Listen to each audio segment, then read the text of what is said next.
Allez, bonjour à toutes et à tous, ravi de vous retrouver. On est mardi, on fait donc de l'intraday. Ici, on sort toutes les considérations swing de sa tronche, tout ce qu'on a pu dire hier, et ainsi de suite. On s'enlève ça du cerveau.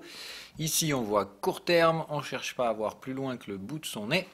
Et on applique toujours les mêmes règles. On avait choisi de se focaliser sur le S&P 500. Bon, j'avais choisi celui-là parce que très sincèrement, je peux faire du DAX, on peut faire, ça fonctionne partout.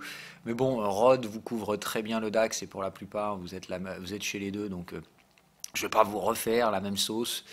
Je trouve pas ça, voilà. Je pense que ça n'apporte rien si je refais la même chose. La plupart du temps, on sera d'accord de toute façon avec Rod. Tout simplement parce qu'on utilise des stratégies qui sont, comme toutes les stratégies, elles se ressemblent. On n'utilise pas les mêmes terminologies, mais bref, on fait de l'intraday. Allez, donc on fait le S&P. Donc comme je vous dis, je pourrais faire le DAX, mais on va juste essayer donc du coup d'analyser autre chose pour pas vous faire la doublette. Donc le S&P, moi je fais toujours la même routine. Donc on regarde toujours le cash, regarder s'il y a des gaps, s'il y en est sur des zones techniques importantes en daily, juste pour se donner un cadre, savoir si en fait aujourd'hui il va y avoir une influence ou non sur les prix. En gros, est-ce que de manière globale il y a quelque chose de spécial à faire aujourd'hui ou est-ce qu'on fait du grand classique, quoi, c'est-à-dire chercher les zones de prix et travailler dedans. Là on voit qu'il oui, il y a des choses, c'est-à-dire qu'en daily on n'est pas par exemple là au milieu de nulle part, on est en train d'arriver au contact d'un canal de tendance haussier, d'accord, dans lequel on va évidemment donc chercher un support et on est sur un niveau de retracement, c'est-à-dire qu'on a un soutien à la fois horizontal et dynamique qui se met en place éventuellement sur les prix.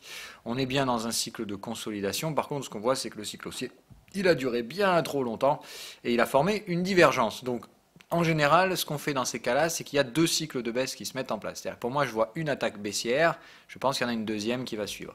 Donc, je pense toujours qu'on cherche des supports dans la zone actuelle, mais je ne pense pas que ce soit des supports à garder bien longtemps. Des supports qui devraient normalement nous ramener vers les contextes résistants et probablement guère plus loin que ça. Contexte résistant qui pour l'instant a été traversé en ligne droite depuis le début du mois, c'est-à-dire que c'est vraiment là pour l'instant du sell in May, go away, on est sous les contextes et on en est sorti durablement. La dernière fois on avait défendu ces contextes et on était vite reparti dedans, là on est sur une musique totalement différente. Donc déjà on fait attention, c'est la deuxième fois qu'on teste le support 23.6, s'il cède c'est 38.2, hein. Donc voilà, on cherche des supports sur la zone mais c'est pas la première fois, encore une fois, la première fois qu'on est venu ici, moi j'ai pas hésité évidemment à encaisser des ventes, donc à acheter, en tout cas, enfin, injecter des achats dans le marché. Pas acheter le marché, mais racheter des ventes. Ok, donc là pour l'instant on y revient, donc je ne sais pas quoi faire, le marché soit va trouver un double bottom, soit tout simplement ici on va travailler un peu la zone et puis on va accélérer au sud. Donc on est sur une zone dangereuse, pour l'instant on va privilégier donc la tenue du support, et on va essayer donc de regarder ce qu'on peut essayer de viser comme range. Voilà, pour moi, c'est plutôt des objectifs donc de neutralisation, c'est-à-dire du range avant normalement des reprises baissières. Donc, en gros, ici, on fait un peu ce qu'on veut, d'accord, mais pour l'instant, on favorisera légèrement, d'accord, les achats puisqu'on est plutôt dans la partie basse du range et évidemment dans la partie haute du range, on n'hésitera pas à vendre. Ok.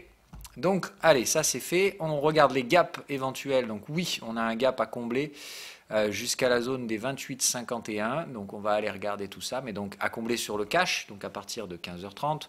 Le combler sur le futur, c'est pas. Enfin, voilà, ça laissera le gap ouvert quand même sur le cash. Donc, c'est la seule chose qu'on note sur la structure de prix. On passe sur les FUT, voilà, et là cette fois on regarde les différents signaux qu'on peut avoir en horaire, on cadre son marché, d'accord, et on trade toujours, hein. Pour moi l'intraday c'est 15 minutes, 3 minutes, 1 minute pour ceux qui sont vraiment chauds du slibard, mais c'est pas excessivement nécessaire non plus. Donc, ici, qu'est-ce qu'on a en horaire? Bon, bah voilà, déjà, vous voyez une chose, hein, en fait, j'ai pré-mâché le boulot. J'aurais peut-être pas dû le faire hier soir. Mais bref, donc, pour l'instant, moi, tout ce qui m'intéresse, c'est ça, c'est de savoir qu'est-ce qu'on casse de la dernière journée de cotation. D'accord? C'est-à-dire, le 23, pour l'instant, on reste bloqué entre les deux. Hier, c'était férié aux US. Donc aujourd'hui, on reprend tranquillement la cotation. Et tant qu'on ne déborde pas ces deux bornes, pour moi, pas de grand intérêt. Donc on retrouve bien notre formation double test du niveau 23.6. Et qu'est-ce qu'on voit en horaire? moi ça me saute aux yeux. C'est quoi le contexte ici? L'objectif quand on vient en horaire, c'est juste de donner une réponse à la question contexte. On va pas chercher plus loin. Ici, je m'en fous de savoir quelles sont les zones de prix à traiter. On va regarder si on est proche d'une zone, d'accord? Mais pour l'instant, on voit bien donc qu'on est dans un range, qu'on est sur le 3e point de contact du range. C'est normalement le point de contact que tout le monde peut trader. Expérimentés, débutants, ainsi de suite. Il faut juste respecter les conditions. Pour les expérimentés, c'est minimum 61 de retracement. Pour débutants inclus, vous prenez que ce qui passe à partir de 76,4. Donc là, on est bien dans les conditions où tout le monde peut trader ce machin-là. Donc on est bien débordement du contexte, signal, la totale. Donc là, pour l'instant, on est sous l'influence d'un signal horaire. Acheteur de range, de bad range. D'accord? Donc là, le dernier signal horaire en date, c'est un achat de type bad range qui s'est fait proche du point d'origine. Donc pour l'instant, ça semble prendre la forme d'un flat, d'un range à plat, voire d'un triangle. Ça me paraît quand même peu probable pour le triangle, ou alors le triangle rectangle, c'est-à-dire dans ce cas-là, on fait une structure comme ça, c'est-à-dire les 3 points ici sont pratiquement alignés sur une droite horizontale, et ici, évidemment, les résistances seront en contraction, jusqu'à casser le support. Okay, normalement, la structure s'opère comme ça, c'est-à-dire tac, tac, tac, tac, tac, et le point 7 est donc le niveau de cassure.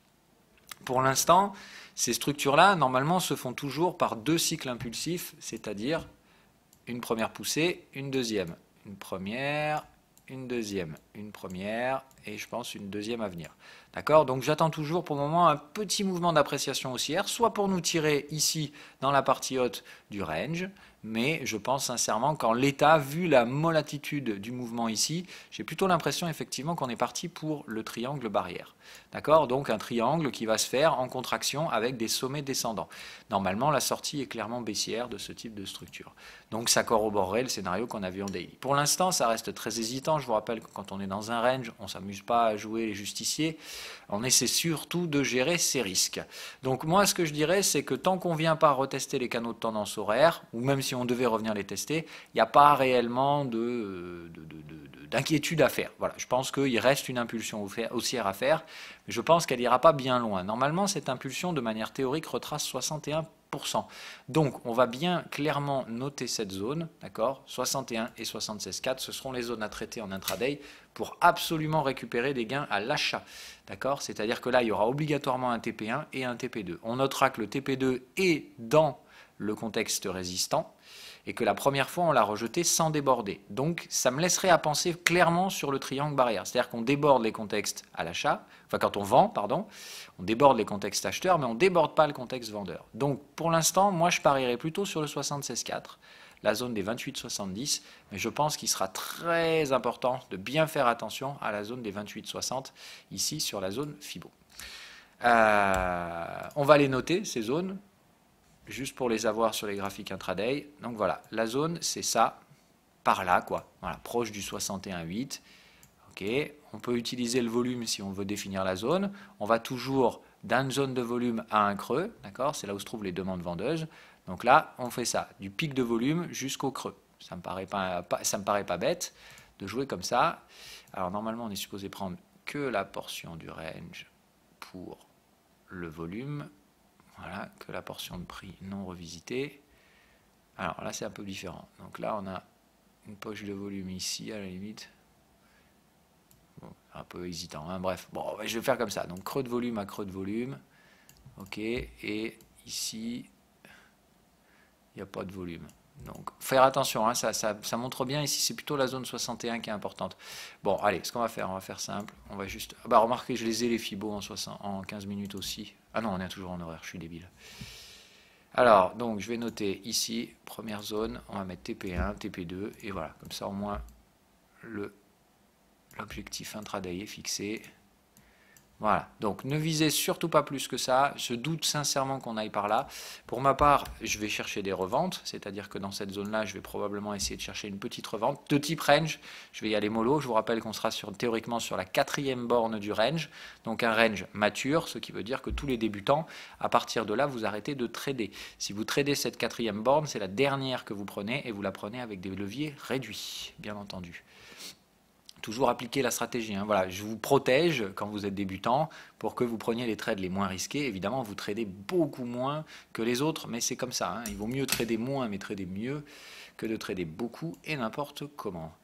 On met des alertes. Alors moi, je vous recommande de le faire, c'est quand même mieux en général. Donc moi, je vais mettre l'alerte sur le TP1 et sur le TP2. Voilà. Bon, de toute façon, moi, je m'en fous. Je peux mettre autant d'alertes pratiquement que je veux, donc je vais en profiter quand même. Vous, évidemment, si vous avez les plus petits comptes sur TradingView, et je vous recommande encore une fois de ne pas prendre les comptes top niveau, ça ne sert à rien, hein, pour débuter, il n'est pas la peine de payer 40 balles par mois. Et évidemment, ayez une stratégie par rapport à vos alertes, hein, tout simplement, n'oubliez pas dans ces trucs-là de faire comme ça. Donc, soit vous pouvez utiliser le système d'alerte, on en parle demain, je voulais annoncer dans Discord, hein. Donc, demain on fait l'émission sur les alertes, je vous décrypte la totale, je vous expliquerai tout, je vous montrerai les algos, voilà, pour que le système d'alerte ici n'ait plus jamais de secret pour vous et que vous puissiez surtout en tirer tout le bénéfice, puisque c'est un peu tout l'intérêt de la chose. Allez, bref, on se met au boulot. En 15 minutes, donc on a nos objectifs. Là-haut, c'est la zone dans laquelle on favorisera les reventes de ces achats, si on a pris des achats. Et c'est là-bas qu'on va chercher à se positionner vendeur, si on veut vendre. Si ces zones sont débordées et qu'elles ne présentent pas de signaux, on ne fait rien. On cherche toujours, évidemment, quand on arrive dans la zone, le contexte le plus favorable. Si on est en contexte 15 minutes, ce qui sera le cas, hein, d'accord, on voit bien les contextes 15 minutes qui se dirigent vers ces zones-là. Donc vous attendez des signaux 15 minutes pour les profils faible risque à modéré. Ceux qui sont chauds du SLIBAR, vous pouvez éventuellement aller chercher des signaux en 3 minutes. Ça devient plus agressif. Mais c'est possible. Tout dépend évidemment de vos contextes, de vos profils. Si vous êtes agressif, rappelez-vous que les stops sont plus serrés, donc mettez pas des tailles de position de gros dingo non plus, c'est pas la peine. Le but de l'agressivité, c'est de réduire le risque de la position, en prenant plus de risques à la prise de décision, évidemment, hein, c'est toujours pareil. On augmente le risque quelque part, on le réduit ailleurs. Si vous l'augmentez sur tous les leviers, vous allez juste vous faire péter la tronche. C'est toujours pareil, plus vous augmentez le niveau de risque, plus évidemment le gain associé à la réussite du scénario sera grand, mais évidemment plus vous prenez de chances de vous taper une perte, hein. Donc c'est toujours mécanique, il faut que vous compreniez ça. La gestion du risque, c'est pas magique, hein. Hop. Et évidemment, tout l'aspect psychologique, hein, comme d'habitude, plus la taille de position est importante, plus l'impact qu'elle représentera sur les variations de votre compte le sera, et évidemment, plus l'impact des variations émotionnelles associées à ça chez vous sera important. Rappelez-vous également aussi que moins on regarde ces graphiques, mieux on se porte. Il suffit de les regarder quand c'est important, et c'est d'ailleurs pour ça qu'on parlera des alertes demain. Bref, donc, en 15 minutes, qu'est-ce qu'on a ici? On voit bien effectivement le contexte de range, hein, ça me paraît plutôt propre. Je pense évidemment que la prochaine attaque va se faire soit en retour vers le contexte ici, avant d'attaquer une deuxième fois le contexte vendeur. Mais pour ma part, ici, la seule chose qui m'intéresse, c'est le moment où on va retaper le contexte vendeur pour aller chercher les objectifs de revente. Je ne sais pas si j'ai du S&P 500 moi. Je crois que j'en ai toujours, ou alors c'est du DAX. Je ne sais plus, il y en a un des deux où je me suis fait... Ah non, le S&P j'avais des stops là, donc je me suis fait stopper. Et le DAX, je crois que j'en ai toujours.